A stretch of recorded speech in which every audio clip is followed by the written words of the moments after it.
দেখুন বন্ধুরা, আজকের আমি বানাবো পটেটো স্টাফ। তা কিভাবে বানাচ্ছি আপনারা দেখতে থাকুন। তা দেখুন, এই আলুগুলোকে ভালো করে ছাড়িয়ে নিয়েছি। ছাড়িয়ে দিয়ে আমি ভিতরের অংশটাকে সব বের করে নেব।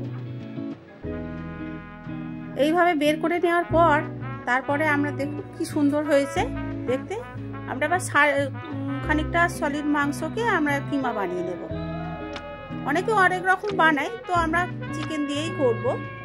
অনেকে বেশিরভাগ করে পনির দিয়ে, আমি আজকে বানাবো এটা চিকেন দিয়ে। তো দেখুন, আলুগুলোকে ছাড়িয়ে নিয়েছিলাম, ভালো করে নুন হলুদ দিয়ে ভালো করে মেখে নিয়েছি। নেওয়ার পরে এটা ভালো করে ভেজে নেব। এমন ভাজতে হবে যাতে আলুটা সিদ্ধ হয়ে যায়। যেহেতু এটা ঝোলের মধ্যে দিয়ে বেশিক্ষণ ফোটানো যাবে না।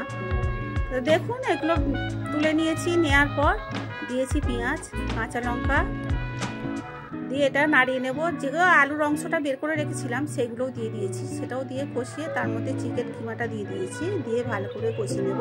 তার মধ্যে নুন হলুদ কাশ্মীরি লঙ্কার গুঁড়ো, জিরের গুঁড়ো, একটু রসুন বাটা, একটু আদা বাটা দিয়ে আমি এটা সুন্দর করে কষিয়ে নেব।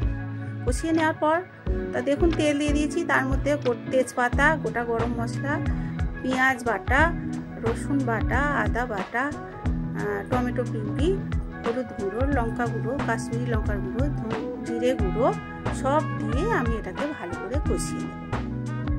তো দেখুন কি সুন্দর কালার এসছে। এবার আমি রেখেছিলাম খানিকক্ষণ কাজু বাদাম বাটা। তো কাজু বাদাম বাটাটা রেখেছি, ওটা দিয়ে ভালো করে কষিয়ে নিয়েছি। তো যেটা আমরা বানিয়ে রেখেছিলাম চিকেনটা, সেইগুলো দিয়ে এবার আমরা ওটা পুর দিয়ে ভরে নিই।